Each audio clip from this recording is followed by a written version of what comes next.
qayyabannaan keenya kanadhaa mul'ata boqonnaa 11 mul'ata 11 duullaaniin hin dura mul'anni 11 kutaa mul'ata 9 irratti fufedha jechuudha. Boqonnaan 10 gidduu galee boqonnaa 9 meegara 20 dhannee dubbifnees hin jenna. Akkana jedha boqonnaa 9 irratti. Namoonni dha'icha sanaan utuu hin ajjeefamin hafan immoo yaada garaa isaanii maal hin goone jedha. Geeddaratanii waaqayyoolii harka isaaniitiin tolfame irraa hin deebine jedha. Qalbiin jijjiirranne jechuudha warri hafan. Hafuura hamaadhaa fi waaqayyoolii warqee meetii irraa sibiila diimaa irraa dhagaa irraa muka irraa tolfaman arguu dhaga'uu asiif achi deddeebi'uus hin dandeenyeef gombifanii maal godhan sagaduu hin dhiifne jedha. Kanaaf waan kenna waaqa argu waaqa dhaga'u waaqa achi deddeebi'u jechuudha. Waaqa exactly waaqa qabatamaadha kan ta'u wanneetiin jedhu. Kanaaf karaa biraatiin ammootu hafuuraaf dhugaadhaan waaqa dhugaa yeroo waaqeffannu kun ammootu hafuura hamaadhaa fi waaqayyoolii tolfaman jedheetiin jedha. Kanallee yaada akkanumaatti qabannuuf. Deddeebi tokko irratti isaan yaada garaa isaanii maal hin goone geeddaratanii lubbuu ajjeesuu irraa qoricha namatti tolchuu irraa halalummaa isaanii irraa hanna isaanii irraa maal hin goone hin deebine jedha. Hin deebine. Gidduutti amma warri kanarraa deebi'an gidduutti maal ta'u jechuudha. Gidduutti dhufuu jechuudha. Eenyu faatiin warri haftuu jedhaman warri deebi'ee raajii dubbachuu qabda jedha warri ergaa lallaban mul'ata boqonnaa 10 gidduu kana dhufee akka inni seenaa hin argine hin jenne jechuudha. 11 irratti amma boqonnaa 10 irratti ilaallee irra deebisee nyaachuu qabda jedhameera. Boqonnaa 9 keessatti immootu uumaa yakka ofiirraa namni akkatti hin deebine. Kanaaf boqonnaan 10 maaliin jalqabaa? Meejarmentiin jalqaba yookaan immootu maaliin jalqabaa? Safartuun jalqaba. Karaa biraatiin jajjimentii jechuudha. Jajjimentii. Irra deebisee raajii dubbachuu qabda erga jedhamee ka'een booddee ittaanee kan jiru maalidha? Murteedha. Murteedha. Bara 1844 booddee akka xumura raajii Daani'el boqonnaa 8 lakkoofsa 14 irratti hojii maaliitu jalqaba? Hojii murteetitu jalqaba yookaan immoo bara dhumaa ta'e jedhamu jechuudha. Kanaaf maal godhi jedhameeni safari 11 boqonnaa 11 lakkoofsa 1 irratti ulee akka ulee safaraa tokko anaaf maal godhe jedha hin kenname jedha. Anaaf hin kenname jedha. Eenyutu jedhaara? Yohaannis. Anaaf hin kenname jedha. Yommus tokko anatti dubbate ka'i mana qulqullummaa waaqayyoo iddoo aarsichaa sirriitti namoota achi jiran sagadanis maal godhe jedheen lakkaa'ee jedheen. Garuu oobdii mana qulqullummaa safaruu dhiisii jedheen. Amma wanti waliin maxxanseef jira. Mana qulqullummaa safara yoo jedhu kutaa qulqulluu fi kutaa qulqulluu maal jechuudha? Qulqullootati jechuudha. Mana qulqullummaa safari gaaf jedhu kutaa meeqa jechuudha obboloo tokko manni qulqullummaa kutaa meeqa qaba? Kutaa 2 qaba. Kutaa 2 qaba.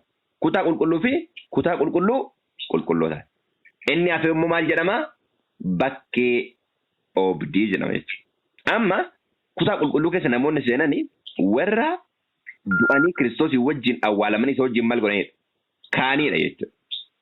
Karaa biraatiin macaafni maal jedhaa? Murteen eessaa jalqaba jedha. Murteen mana waaqayyoo keessaa jalqabaa akka jedhudha jechuudha. Mee waa'ee ulee kana kakuu moofaa keessatti Hisqeel keessatti iddoo tokko ilaallee sin jedha. Hisqeel boqonnaa 40 lakkoofsa 3 akkana jedha. Hisqeel boqonnaa 40 lakkoofsa 3. Yeroo inni achitti nageesse namicha bifti isaa sibiila boorrajjii fakkaatu tokko nan argee. Namichi fo'aa quncee fi ulee safaraa harkatti baatee karaa dura maal godha ture? Inni dhaabbata ture jedha. Ulee safaraa harkatti qabate. Namichi anatti dubbatee yaa mucaa namaa as fidamuun kee akka an sitti agarsiisuuf waan ta'eef ija keetiin ilaali gurra keetiin maal godhi? Dhaga'i. Ija keetiin ilaali gurra keetiin dhaga'i. Yaada kees wanta an sitti agarsiisu kanarra maal godhi jedheen? Kaadhu jedheen. Ija keetiin ilaali gurra keetiin dhaga'i yaada kan keellee waan sitti agarsiisu irra kaadhu jedheen. Waan argitu hundumaa mana Israa'elitti maal godhi jedheen? Himi. Himi jedheen. Himi jedheen. Kanaaf maal warqaaba jechuun mana Israa'el jechuun saba waaqaati. Isaan bira dhaqee akka inni isaan safara. Isaan safaree akka inni jedhee hin jedhu arginee hin jenne jechuudha. Asuma boqonnaa 43 lakkoofsa 9 irraa akkana jedha. Ammas isaan ejjummaa isaanii waaqayyoolii tolfamoo mootota isaanii warra lubbuu hin qabne ana irraa haa fageessanii. Ani immoo bara baraan isaan gidduu maal godha jedha? Nan jiraadha jedha. Amma isaan gidduu jiraachuudhaaf waaqa tolfamaa isarraa maal gochuu qaban? Fageessuu qaban keessa isaanii qulqullaa'uu qaba jechuudha. Isin gidduu jiraadha kudha irratti. Ammas yaa mucaa namaa isaan yakka isaaniitti akka yellaanitti waa'ee mana qulqullummaa sanaa mana Israa'elitti mul'isi. Isaan akeeka guddina isaatii haa maal godhan jedhaa? Safaran. Haa safaran. Isaan wanta hojjetan hundumaatti yoo yellaan immoo ati bifa ijaarsa mana qulqullummaa sanaa akka inni itti dhaabbatu karaa ittiin gadi ba'an karaa ittiin ol galan akka isaan beekan godhi jedhe. Yoo isaan maal ta'e? Yoo isaan yakka isaanii irraa deebi'an. Boqonnaa 9 keessa maal jenne? Yakka isaanii irraa maal hin taane? Hin deebine waaqayyoolii tolfamoo ofii waaqessuu irraa maal hin goone? Hin deebine jedha. Amma kanaaf kutaa lakkoofsa boqonnaa 11 yeroo jalqabna mootu maal godhi jedhameen? Safarii jedhameen. Safari. Amma kana booda maaltu jira jechuudha? Jajimentiidha jechuudha. Jajimentiin iddoo aarsaati jalqabee achiin booda gara addunyaatti maal godha? Gara addunyaatti darbeetiin jedha. Yeroo 1844 kana booddee jiru iddoo oobdii maal godhe jedhameen? Dhiisi jedhameen. Iddoo oobdii dhiisitiin mana qulqullummaa maal godhe jedhameen? Safari. Safari jedhameen jechuudha. Kutaa qulqulluu fi kutaa qulqullootaati karaa addaati. Kana jechuun warra dhugaa wajjin fixanii deemanii akka isaan safaramaniitiin jedhan argina jechuudha. Garuu oobdii mana qulqullummaa safaruu dhiisi. Inni warra saba waaqayyoo hin ta'in itti kennameera. Isaan immoo ji'a 42 mandara qulqullaa sana maal gochuu jiru? Dhiituuf jiru jedha. Ji'a 42. Ji'a 42 jechuun guyyaa 1260 jechuudha.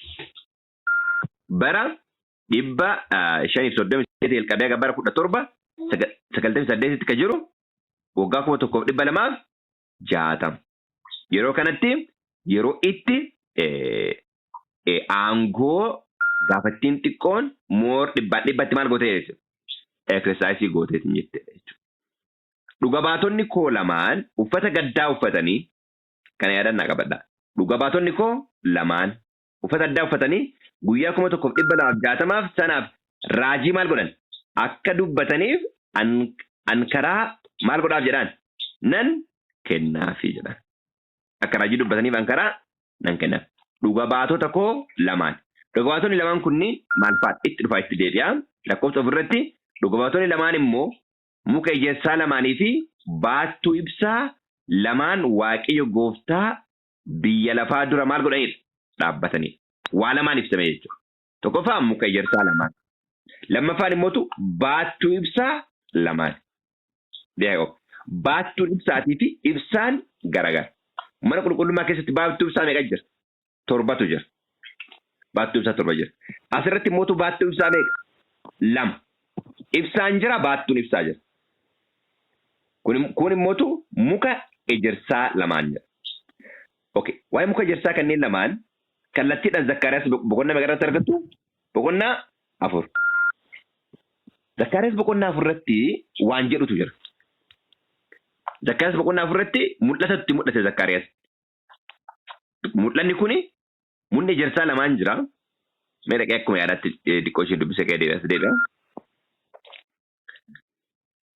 Zakkaariyaas Mikiyaas baasee sorry.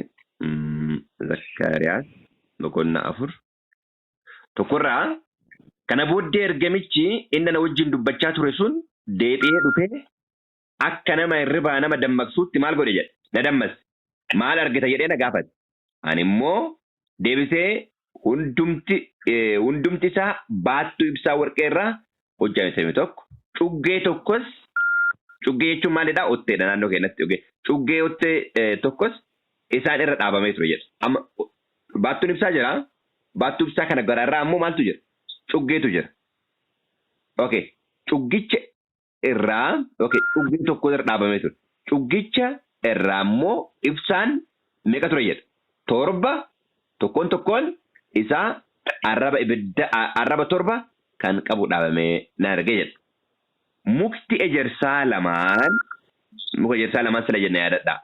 Mukti ejersaa lamaan inni tokko cuggicha bukkee gara mirgaatiin. Inni lammaffaan immoo cuggicha gara bitaatiin dhaabamee maal godhe jedha? Nan argee jedha. Ergasii immoo ergamichi sanatti dubbataa ture. Okay, isin agadumatti dubbifadha. Amma muka ejersaa kana keessaa muka ejersaa lamaanuu keessaa jechuudha. Muka ejersaa lamaanuu keessaa zayitiin wal fakkaatu kun garamitti yaa? Gara cuggeetti yaa. Cuggee irraa immoo karaa addaatiin maal akka ibsu godha jechuudha. Baattuun ibsaa irratti kan jiru san ibsoonni akka ibsan godha jechuudha. Amma muka ejersaa kanneen lamaan irraa zayitiin garamitti yaa? Gara cuggeetti yaa. Tokkocha jechuudha. Kontentii wal fakkaatu qaba jechuudha. Cuggee kanarraa hoo garamii yaa? Gara ibsaatti yaa. Mana qulqullummaa keessatti baattuun ibsaa torban ifuudhaaf dirqama yeroo hundumaa addaan hin citin zayitiin maal godhamuu qaba yookaan immoo cuunfaan itti maal gochuu qaba? Itti naqamuu qaba jechuudha. Kanaaf nullee ifa biyya lafaati kan jedhamu. Kiristoos illee hafuura qulqulluudhaan maal ta'e macaan ulul akka jedhu guutame hafuura qulqulluudhaan cuubame. Akka guutame Luqaas 4:1 akka ammoo dibameetiin jedhe hojii ergamoota boqonnaa 10 lakkoofsa meeqa? 38. Kanaaf nullee ganama cuuphamuu akka qabnudha. Maaliin cuuphamneetiin jenna? Dibata kanaan. Amma akka Zakkaariyaasitti mootu muka ejersaa kanneen lamaan irraa dibanni garamitti yaa? Gara cuggeetti yaa. Cuggee irraa mootu gara baattuu ibsaatti jechuudha. Amma isaan lamaan kunniin maaliidha amma wanti guddaan baruu dhufne isaan lamaan fuula Waaqayyoo dura dhaabbatan kun eenyu faadha? Eenyu faadha? Wal'aansoo guddaa irratti ka jedhu kakuu moofaa fi kakuu maali? Kakuu haaraadha. Kakuu haaraadha. Sababni isaa jaarraa dukkanaa kana keessatti macaafni qulqulluun gonkumaa deebi'ee akka hin kaaneef namoota hundumaa harkatti akka hin argamneef maal godhaa turan? Guuraa warra ammoo kanaaf jedhan maal godhaa turan? Ajjeesaa warra immoo holqa keessatti naanna'aa dhugaa kana bifa piriintii ta'een raabsaa turanii jechuudha. Kanaaf waggaa 1960 yookaan immoo 742 maal argate jechuudha? Aboo argateetiin jedhe jechuudha.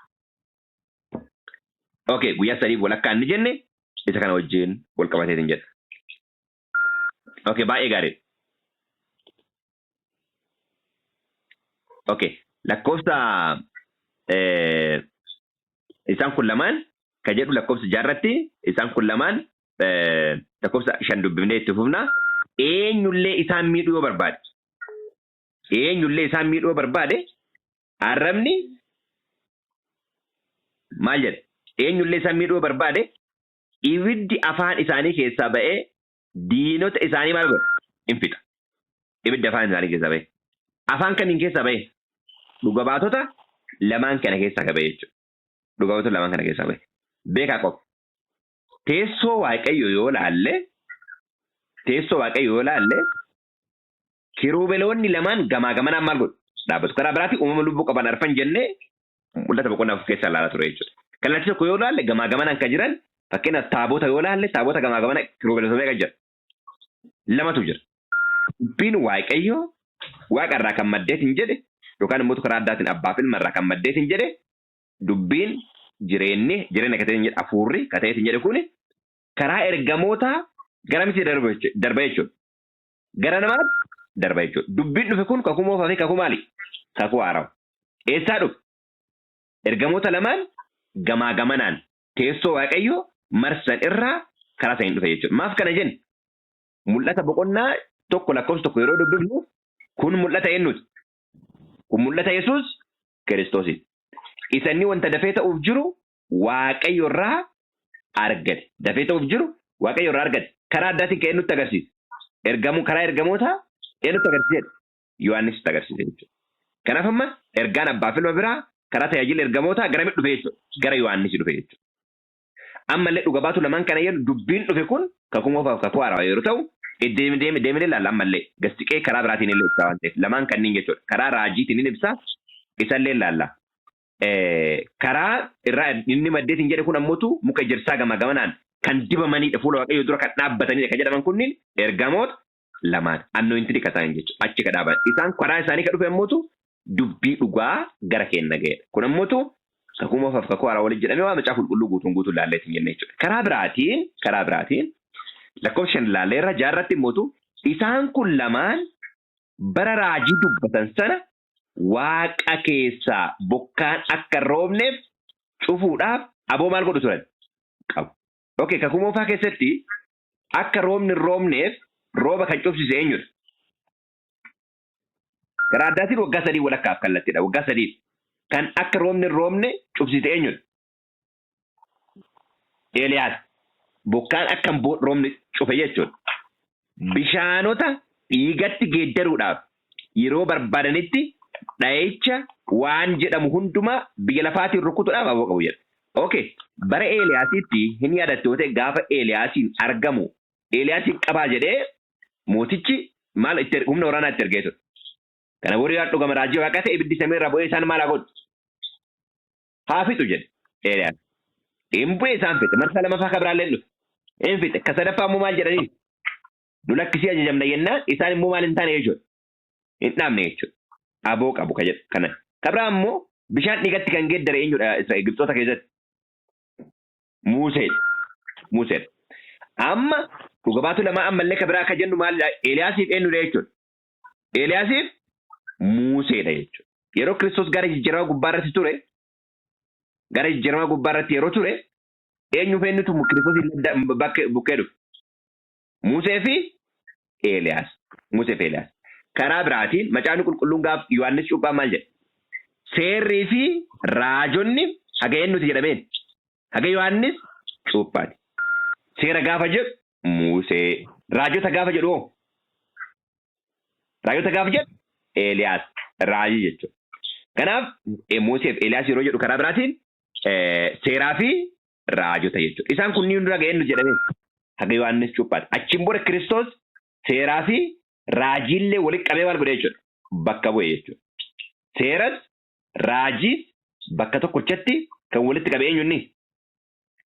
Kiristoos Yesuusidha jechuudha. Kanaaf walumaa galatti bara kanatti raajii kan dubbataa turan seerri waaqaa irra eeggatamee gadhiitameera. Raajiin dhugaa dubbatamellee akka fiixaan galmaan hin baane seexanni immoo humna guddaa akka inni hojjeta turedha. Kanaaf karaa kanaan isaan lamaan illee akka bakka bu'aniitiin jedhanii ilaalleetiin jenne jechuudha. Baay'ee gaariidha. Yommuu isaan dhugaa ba'uu isaanii raawwatan. Yommuu isaan maal godhan? Dhugaa ba'uu isaanii maal godhan? Raawwatan. Yookaan immoo sirni bineensichaa sun yeroo itti jaarraan dukkanaa kun yeroo itti gara dhumaatti maal godhu jechuudha?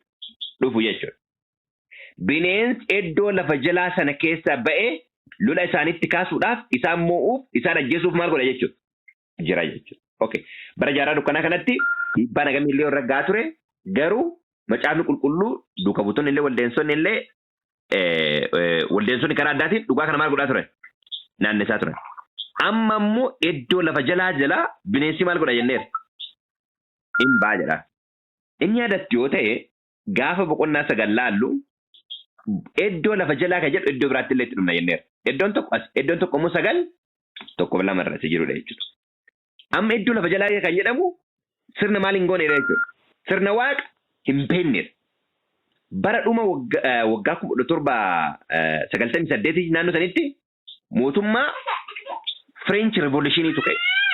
French Revolution karaa addaatiin waan injiru sisteemii jedhu. Waan injiru sisteemii jedhu. Kanatu ka'e. Ka'eeti sirna paappaasummaa kana qabee maal godhe jechuudha. Mootummaa Roomii qabee paappaasiin qabee maal godhe? Mana hidhaa galche. Mana hidhaa galchee ajjeeseetiin jedhu. Amma iddoo lafa jalaatii ba'e iddoo waaqa hin beekne jennee gaabduu akka dubbataa ture ammallee isuma wajjin kan wal qabatudha jechuudha. Isaafillee isaan maal gochuuf jira? Ajjeesuufis jira. Waan injiru jedhee sirna ateezim ka jedhamu achiin booda ka jalqabanidha jechuudha waan injiru jedha. Reeffi isaaniis mandaricha guddicha isa gooftaan isaanii duraan itti fannifame keessa karaa irratti argamuuf jira. Mandarri sunis ija hafuuraatiin yommuu ilaalamu Sodoom yookiin Gibxi jedhamee hin waamama ture jedha. Amma waa'ee Sodoomiif Gibxi waan tokko xiqqoo akka laallu barbaada. Sodoomiin yoo laallu inni guddaan rakkinni guddaan Sodoomii maalidha? Ejjummaa saala wal fakkaatuudha. Yeroo ergamoonni lamaan kan dhiiratti fakkeeffaman gara mana Sodoomii Looxii lixanii warri bara Looxii maal jedhan? Gannubaas isaan maal goona jedhanii? Gadhoomsina. Jennaan Loox maal jedheen? Ijoollee durbaa ka dhiira bira hin geenye meeqa qaba? 2 qabaa isaan fudhaatii waan barbaadan godhaa jedhee. Amma yeroo kana achiin booddee ka jiru maalummaa fakkeeffamee jedha jechuudha. Sodomummaa. Gibxiin ammoo yoo raalleetiin jenne iddoo biraatiin ammootu gaafa sirna kana raawwatu namni maal wajjin wal qabata? Waan hin jiru sisteemii jedhu wajjin kan wal qabatu. Sabni isaa qajeelfamni waan ni kaa'e abbaan manaa mataa haadha manaati. Dhiiraaf kan uume dubartiidha. Dubartiif kan uume waan ni maani dhiira. Maal jedha macaafa Roomee boqonnaa tokko irraa yeroo dubbiftan tokko naannoo lakkoofsa 28 irraa gadda yeroo dubbiftani dubartiin illee isiidhaaf waan ni kan uume dhiiftee saala ofii wal fakkaatu wajjin akka isaan maal ta'an tokko 26 irraa. Sababii kanaaf Waaqayyo kajeellaa nama salphisuutti dabarsee isaan kenne. Dubartoonni isaanii karaa ittiin fedha fooniitiif dhiira wajjin wal bira ga'an isa uumamaa kennameef dhiisanii gara isa uumamaan isaaniif hin kennaminitti maal godhan jijjiiratan. Warri dhiiraas akkasuma karaa ittiin fedha fooniitiif dubartoota wajjin wal bira ga'an isa uumamaan kennameef dhiisanii kajeellaa walii isaaniitti maal godhaniiru gubataniiru. Warri dhiiraas walii isaaniitti gadhoomsaniiru. Beekaa karaa irraa jal'isuu isaaniitiin adaba dhagna isaaniitti akka fidu fudhataniiru jedha. Isaan Waaqayyoon beekuu dubbii qajeelaa waan akka dubbii qajeelaatti waan lakkaa'uu danda'aniif. Isaan Waaqayyoon beekuu dubbii qajeelaatti waan hin lakkaa'iniif Waaqayyo immoo yaada jallaadhaaf waan namni hin hojjenne hojjechuuf dabarsee maal godhe jedha. Isaan kenne jedha. Amma bu'uurri ejjummaa, bu'uurri galamootummaa karaa biraatiin maalidha jechuudha obbola tokko. Waaqa wallaaluudha jechuudha. Kaleessa waa'ee bokkaa booddee yeroo laallu, waa'ee bokkaa yeroo laallu, bokkaa wanti bu'uu didee fi ati galamoota ajan fuudhe taatee jedha. Yeelloon sirraa maal ta'e jedha. Sirraa fagaatee jedha. Sirraa fagaatee jedheetiin jedha jechuudha. Kanaaf gara mul'ataatti yeroo deebineet hin jenne yaanni Sodoomiin jedhu kana wajjin kan wal fakkaatudha jechuudha. Waaqa wallaalu ejjummaa. Gibxi illee yeroo yaadannu maal jedhe Fara'oon? Yeroo saba koo gadhiisi jedhameen waanni eenyunnini ani waaqa illee hin beeku Israa'el illee maal hin godhu? Gadi hin dhiisu jedhe. Waaqa illee hin beeku Israa'el illee gadi hin dhiisu jedhe. Kanaaf Sodoomiif Gibxiin ka jedhee gidduu kana fideef kanaaf jechuudha. Kanaaf jechuudha. Yeroon kun yeroo haala sanii wajjin wal fakkaatee hin jedhudha. Waan waaqa yoo hin beekne namni tokkoffaa wanti diigamu istiraakcharii maaliiti? Istiraakcharii gaa'elaa. Lakkoofsa galmeessa. Nama hundumaa keessaa, gosa hundumaa keessaa, afaan hundumaa keessaa, saba hundumaa keessaa warri dhufan guyyaa 3 walakkaadhaaf reeffa isaanii lafatti in ilaalu malee maal hin godhan jedha? In awwaalan. Guyyaa 3 walakkaadhaaf inni jedhamee hin jedhe kun waggaa 3 walakkaa. Normally guyyaan kallattiidhaan waggaadha. Exactly literally jechuudha. Yeroo inni aboo itti qabatee waggaa muraasa qofaaf kan inni hojjetee hin jedhe jechuudha. Waggaa 3 walakkaa kan jedhamu kun normally calculation keessa akkuma dura isiniin jedhe boqonnaa sagallee irraa literally keessa seenaan dhufne yaadumaan akka qabanneet hin jennuuf wal qabsiifne hin jenne jechuudha. Literally waggaa 3 walakkaaf kan akka ta'eet hin jedhe. Ilaalleet hin jennaan naannoo bara